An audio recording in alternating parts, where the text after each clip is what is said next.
decisiones que tomaban y cómo se llegaba a elegir a la conducción de la Universidad de Buenos Aires. Y a esta altura yo me pregunto, hay un grupo de gente que viene mintiendo sistemáticamente desde hace años y dicen que las elecciones están mal hechas, están viciadas y deberían reverse, o efectivamente hay algo en el mecanismo que está fallando. Tenemos acá al que más sabe de nosotros sobre este tema, Daniel Santa Cruz. De paso aprovecho y los presento a todos, ¿qué tal, cómo les va?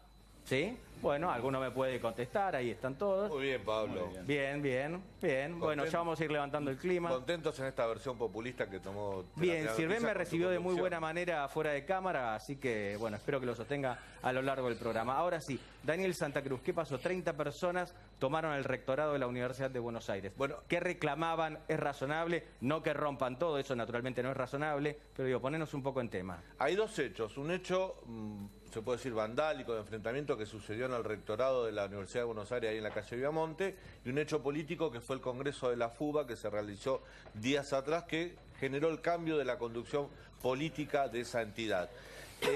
5 días atrás, decimos, se llevó adelante un congreso de la Federación Universitaria de Buenos Aires, donde una agrupación, una coalición de representantes estudiantiles con independientes, radicales, peronistas, socialistas, se impusieron a quienes eran el oficialismo, que eran la Mesa y una agrupación ligada al Partido Obrero y al Frente de Izquierda de los Trabajadores.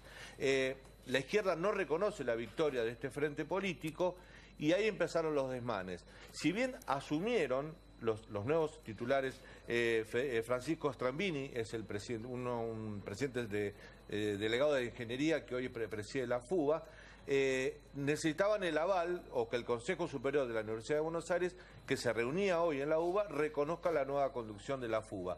¿Qué pasó? Ayer partido de fútbol de por medio, jugaba Argentina, se vació rápido el microcentro, la gente de la UBA también se fue temprano a ver el partido y había poca gente en el rectorado a la tarde. 6:30 de la tarde intentaron 30 estudiantes, ahí vemos imágenes de fondo, 30 militantes de izquierda intentaron tomar el rectorado. ¿Para qué querían tomarlo ayer? Bueno, si ayer lograban tomar el rectorado, hoy no podía sesionar el Consejo Superior que estaba citado a la mañana. Hubo enfrentamiento con la gente de seguridad. Acá, perdóname, Daniel, las imágenes que estamos viendo es lo que ocurrió efectivamente. Claro, vemos los desmanes, cómo terminó. Esa es la tesorería del rectorado de Buenos Aires, de la Universidad de Buenos Aires, que terminó, bueno, vemos que rompieron las instalaciones. Hay un empleado de tesorería que fue agredido. Yo no sé en qué manual de izquierda Daniel dice que hay que destruir los bienes. O sea, realmente, vos lees literatura de izquierda y en ningún momento dice, en todo caso hablan de quedarse con los bienes que te permiten producir, pero no romperlos. No romper, y además, digo, tenemos un sistema educativo de educación superior más inclusivo del mundo. Es gratuito, es irrestricto, único en el mundo, o sea, no se paga ni antes, ni durante, ni después, y en vez de cuidar las instalaciones como es una universidad pública, la destruimos. Bueno, anoche no se pudieron quedar en el rectorado, la seguridad del rectorado los expulsó, vaciaron matafuego, bueno, fue un desmán. Esta mañana fueron muchos más militantes a la puerta del rectorado a protestar para impedir que el Consejo Superior sesionara. Arrancaron una puerta que da a la calle Reconquista, creo. Bueno, hubo enfrentamiento, la policía se paró en el medio, no pudieron ingresar. El Consejo Superior avaló la nueva conducción de la FUBA. La izquierda dice que va a ir a la justicia. Hoy hubo un debate aquí en La Nación Más a la tarde, donde el flamante presidente debatió con el presidente saliente sobre ese congreso que la izquierda dice que es nulo y que el oficialismo reconoce, o el actual oficialismo reconoce como verdadero. Lo cierto es que nuevamente la universidad, o un sector de la universidad, vuelve a mostrarnos prácticas que están ligadas a la violencia, a los desmanes, al vandalismo, que no son propias de estudiantes universitarios, más parecidas a los barra brava. Nos quejamos mucho de lo que pasa en los estadios de fútbol, la violencia. Bueno, lamentablemente todos los años, cada vez que se elige rector, o cada vez que hay un congreso de la Universidad de Buenos Aires, de la FUBA, perdón, o cada vez que hay una elección de algún centro de estudiante peleado en alguna facultad, en alguna universidad grande, tenemos este tipo de enfrentamiento. Alejandro Echegaray está a tu derecha, creo que no tiene que ver con una cuestión ideológica, solo lo pusieron ahí topográficamente, si querés, y es diputado de la UCR, y entiendo que sabe bastante del tema educativo. Además, la UCR, un partido claramente identificado con el movimiento, con toda la transformación universitaria en la Argentina. Estamos en el mes de los 100 años del reformismo, eso hay que decirlo porque es muy importante también. Además, se cumplen 100 años fecha cercana al corazón de la UCR. ¿Qué pensás de todo esto? Bueno, en los 100 años de la reforma es muy doloroso que esté pasando esto. Milité en el movimiento estudiantil, en la Franja Morada, en el reformismo en los años 80, y se da una cosa patológica e infantil en la izquierda argentina, que la democracia sirve cuando se gana. Cuando se pierde, ya la democracia deja de servir y pasa a ser una cuestión de una especie de vicio pequeño burgués, y eso es lo que está pasando aquí. O sea, el repudio a la democracia. 16 años creo que estuvieron los chicos de la izquierda conduciendo la fuga. Y los demás, los radicales, los peronistas, los independientes, que bien citaba aquí Santa Cruz, fueron a llorar al campito, como se dice vulgarmente. O sea, se la bancaron y se bancaron perder 16 años. Estos muchachos que ahora le toca perder, no se la bancan y caen con esta situación de que ya la democracia deja de servir para ellos. Y esto es patético. Reconozco que no conozco en profundidad los argumentos de este grupo, pero ¿hay algún argumento para atender? Digo, porque claramente estas imágenes es la imagen de lo que no queremos y además no tiene ningún sentido, e insisto, no hay ningún libro de izquierda que diga que hay que romper un bien público. Ahora, podés perfectamente ir a reclamar a la justicia. Sí, dicen que van a ir a reclamar a la justicia para impugnar el Congreso que llevó a la nueva conducción al frente de la fuga.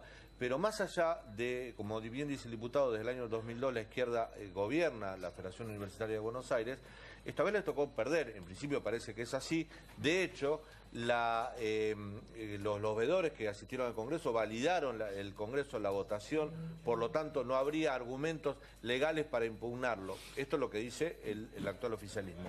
Pero sí hay un trasfondo detrás de todo esto, Pablo, que tiene que ver con que no solo se disputa en el Congreso de la Federación Universitaria de Buenos Aires, no solo estás disputando el manejo político de la representación gremial de los estudiantes.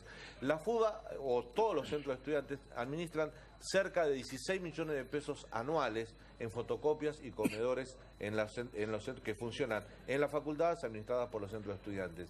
Esos 15, 16 millones de pesos anuales que mueve el circuito de fotocopia, de texto, el circuito de cocina, de sangucherías que funcionan en los centros de estudiantes, digo, en las facultades, financian parte de la política universitaria. También hay un trasfondo detrás de todo eso. Defendidas por el dinero, decís vos. Claro, la Inspección General de Justicia debe recibir los balances de la fuga y de cada uno de los centros de estudiantes de acuerdo a una normativa que lleva años. Pero hace 5 años que la Inspección General de Justicia no recibe un balance donde demuestre qué se hizo con ese dinero o cómo se administra. Claro, si fuese una empresa de Mauricio Macri, como hemos escrito, por ejemplo, en el Diario de la Nación, habría un escándalo. Como es la fuga, no ocurre. Nos dimos un gusto en La Nación Más, tenemos una pequeña joya, si me permiten. Debatieron el presidente saliente y el entrante de la fuga, y esto es lo que dijeron. Quien acreditó era un apoderado, no había apoderado titular y apoderado suplente, había apoderados de dos fuerzas políticas, una que se llamaba La Mariática y otra que se llamaba Épica. Sí. Quien acreditó fue el apoderado de Épica, que estaban al mismo nivel, y después quien votó era también la delegada de Épica, que se llamaba Laura, que estaba en la lista también de delegados. O sea, a ver, de vuelta, estamos en una situación en la cual ellos tienen que salir a decir esto, porque defienden un negocio que viene existiendo hace mucho tiempo. Ellos no están diciendo, yo quise discutir la elección. Ellos están diciendo, hagamos de vuelta elecciones de centro de estudiantes y con esos nuevos votos hagamos un nuevo congreso. ¿Cuál es el negocio que defienden? ¿Qué negocio tienen, Adrián? Acá no tenemos ningún negocio. La verdad es que la Federación Universitaria de Buenos Aires a lo que se dedica es a defender la educación pública. Si por algo es conocida la Federación Universitaria de Buenos Aires por participar de la lucha del movimiento estudiantil, por apoyar en este momento la lucha por el aborto legal, seguro y gratuito. Organizamos una consulta, de más de 30.000 estudiantes votaron por el tema del aborto. Apoyamos los reclamos de los docentes, nos movilizamos con la Federación de Docentes, que es algo Está que bien, los sectores pero también hay una recaudación importante. O sea, si vamos a ver... ¿O no? No, eso es falso, eso es falso. Los que tienen una recaudación importante son los centros de estudiantes que están apoyando el otro congreso, los de Derecho, los de Económicas, que son centros de estudiantes los cuales sus facultades le dan centros culturales, le dan espacios enteros de librerías con las cuales hacen millonadas, hacen cursos pagos, digamos, la Federación Estudiantil, la Universitaria de Buenos Aires no se caracteriza por eso, por los negocios, se caracteriza por vender apuntes baratos, por dar becas y luchar por la educación pública. Eso es lo que le molesta a los sectores del rectorado, a los sectores del gobierno nacional, que por eso impulsaron esta maniobra que encabeza alguien como Francisco, que viene de una agrupación supuestamente independiente, pero fue electa también por 10 votos del PRO. O sea, el PRO es parte de esa lista, o sea, es de los que votaron esa lista porque es lo que le conviene al gobierno, digamos, una fuerza política que no ponga en cuestión la política del rectorado y la política del gobierno. El último testimonio despertó algunos murmullos que no se escucharon. Vamos a tratar ahora de traducirlos en palabras, pero quiero también escuchar a Silvia Stang, a Pablo Sirven, a Jorge Liotti. De paso le digo buenas noches, ¿cómo les va? Buenas noches, Pablo. Habla de una fuerza multipartidaria, pero tampoco es PRO, ¿no? Digo, están radicales, socialistas, y si fuese el PRO, ¿qué también. problema hay? O sea... Bueno, pero digo... ahora, ¿hay alguna instancia, digamos, porque lo que se está poniendo bastante en discusión es el resultado? Se habla de fraude, es muy grave lo que dicen. ¿No pueden hacer un recuento y ver realmente... La diferencia... ¿no está esa instancia judicial? Creo que la actual conducción obtuvo 67 votos. Sí, yo no conozco la cifra exacta, pero fue... Una diferencia importante. Una diferencia importante. Sí. Y había veedores de la Inspección General de Justicia que validaron la votación. Es muy difícil, digamos, uno no estuvo ahí. Ellos están... Pero para vos, Daniel, te pido una afirmación un tanto temerosa. ¿Hay motivos para sospechar los motivos que hubo fraude? Digo, porque hubo una especie de fraude en la AFA que nunca se... denuncia a la izquierda. Hubo una CTA que se dividió por una elección. Dice que votaron delegados suplentes no habilitados por la Junta Electoral. Y el nuevo oficialismo dice que esos delegados estaban validados. Eso fue validado por los veedores electorales y pudieron votar, si no lo hubieran hecho. Y después tiene, respecto a la composición política, si son delegados del PRO, del radicalismo, son delegados, lo votaron los compañeros. Valen un voto. No lo invalida que sean del oficialismo. Valen un voto como valen de la izquierda. Digo, lo que dijo el expresidente de la izquierda, como dicen los abogados, a confesión de parte, relevo de pruebas. Los votos, porque sean representantes del PRO, ya dejan de ser válidos, digamos, ¿no? Esos chicos del PRO los deben haber votado compañeros estudiantes iguales a los que votaron a la izquierda, a los radicales, al resto. Eso habla del desprecio que tienen por la democracia cuando pierden, porque en realidad no creen en la democracia. Ese es el problema que tienen estos chicos. Tienen que empezar a entender que hay que ser más tolerantes y que hay que construir una democracia. En realidad, en los 100 años de la reforma, por eso vuelvo a repetir, esto no es un homenaje de parte de la izquierda, porque por un lado es infantil, pero por otro lado es muy autoritaria, es muy fascista.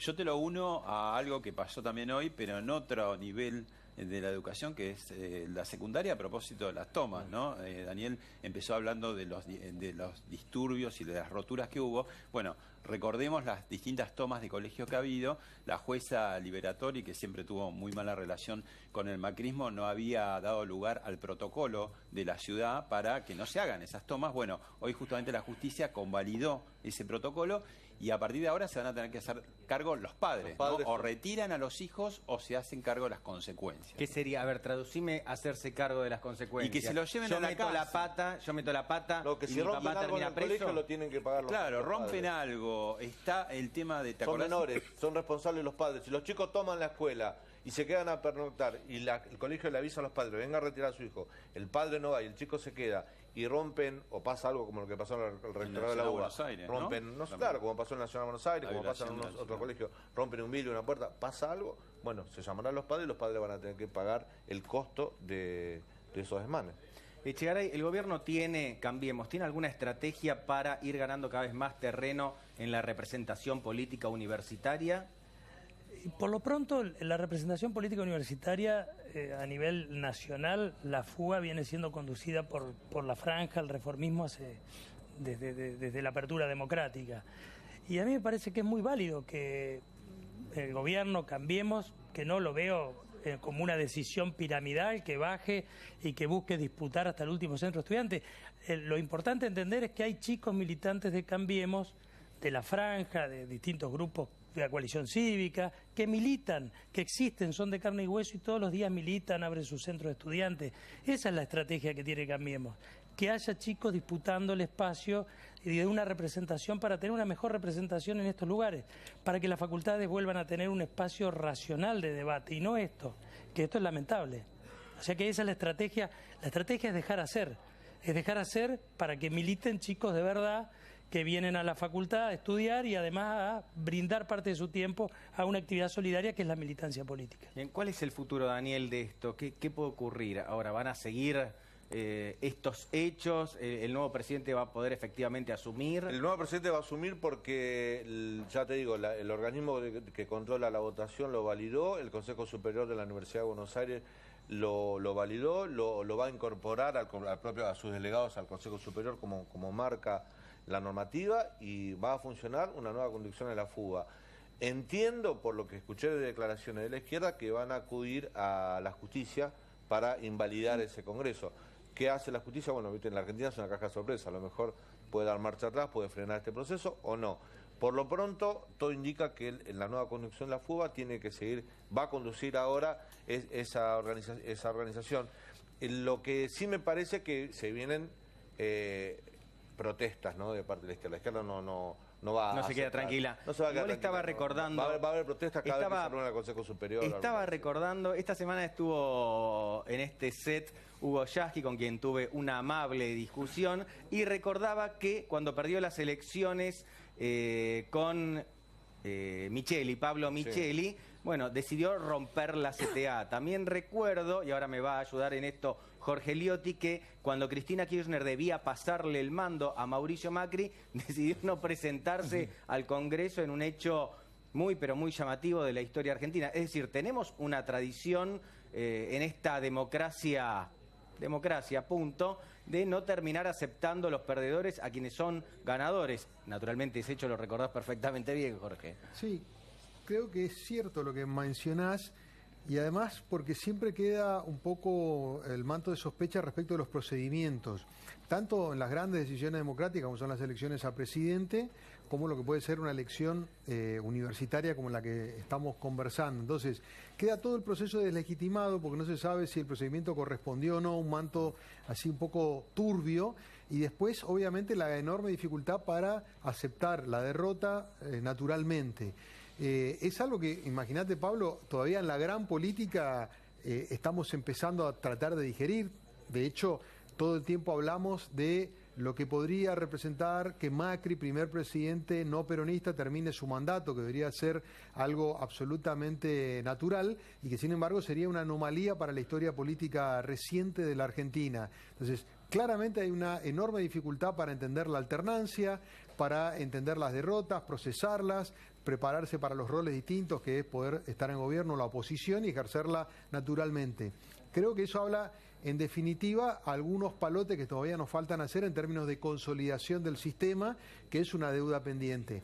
De a poquito vamos mejorando, ya llevamos un periodo importante desde 1983, con vicisitudes en el medio. Cada vez que nos pasan cosas, aparecen cimbronazos, ¿no? A veces son políticos, a veces son económicos. Vos mencionabas recién las turbulencias de los últimos 2 meses, sacuden, aparecen fantasmas, o sea, todavía nos falta. Entonces, si desde lo macro tenemos esas dificultades, bueno, descendemos y pasa lo mismo, pasa en la AFA, hemos visto la elección obscena en la AFA hace un tiempo, o sea, hay una dificultad clara por las normativas, por las instituciones. Y eso que por no hablamos de los roles. gremios, Jorge, ¿no? Claro. Además. Está bien, pero es decir, hay en un ámbito académico como es la cultivo. Universidad de Buenos Aires, donde se debate, digamos, ahí salen los mejores profesionales que tiene la Argentina, en Buenos Aires, en Córdoba, es una gran universidad. Hace unos años, para elegir rector, se tuvo que hacer una sesión del Consejo Superior en el Congreso de la Nación. Le prestaron una sala a escondidas, en secreto, un día a la mañana, para que pueda sesionar y elegir el nuevo rector, porque en la UBA, en el rectorado, no se podía hacer, en el aula magna del Colegio Nacional de Buenos Aires no se podía hacer, porque los estudiantes se violentaban, tomaban, tiraban piedras. Entonces, ¿recuerdan esto de hace 4 o 5 años?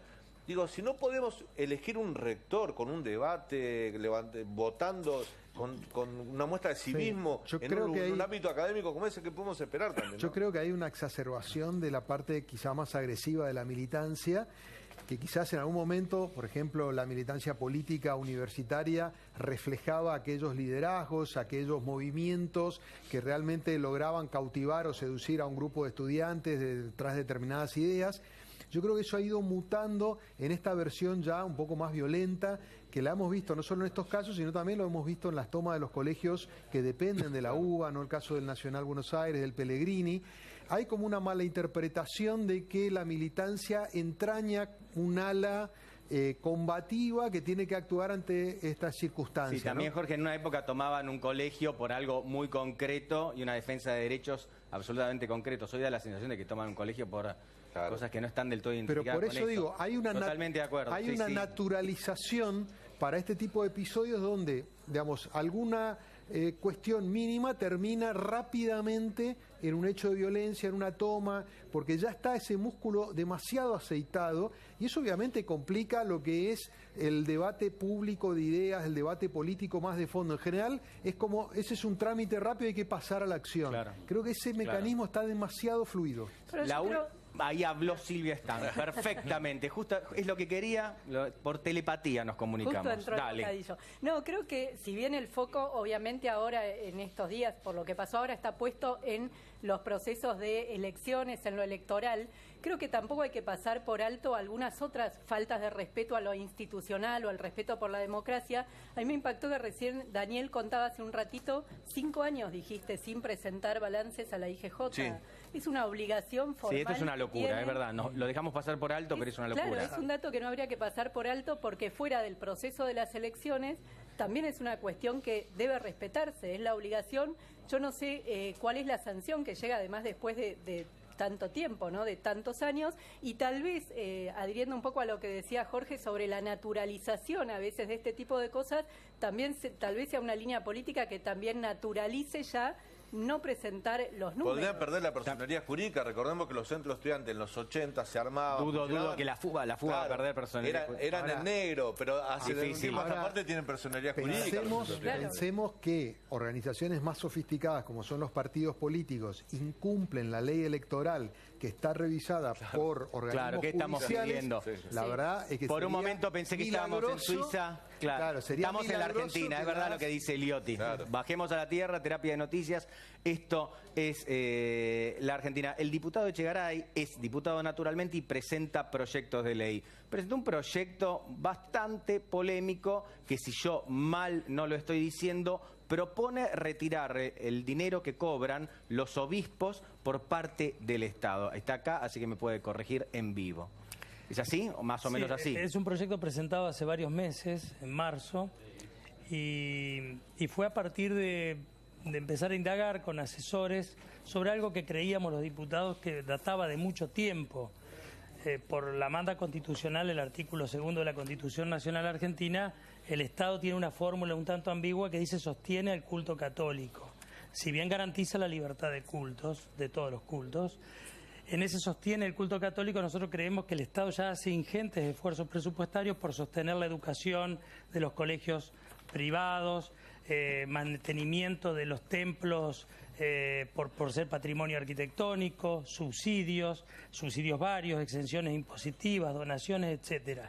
Pero nada dice sobre pagar los sueldos de la jerarquía eclesiástica. Lo que determinamos que esto data de hace poco tiempo relativamente, de la última dictadura militar, y data de 4 decretos ley firmados por Jorge Rafael Videla que otorga estos beneficios personales y uno de Reinaldo Viñones. Entonces, esto ya lo torna revisable, pero por otro lado, nada dice el artículo 2 de la Constitución que debamos pagar todos, católicos, no católicos, independientes, agnósticos, lo que sea, los sueldos de uno de los cleros en particular. Ahora, diputado, no podría entender la Iglesia y, en particular, el jefe de la Iglesia Universal, que es argentino, que es Francisco Jorge Bergoglio, que en el contexto del tratamiento de la legalización del aborto, ya con una sanción en diputado, y se habla del 8 de agosto, ahora son 3 comisiones, no 4, no se podría entender como algo, digamos, como una escalada contra la Iglesia. Y digo, y en ese caso, ¿por qué no ir directamente a la de máxima, que es separar directamente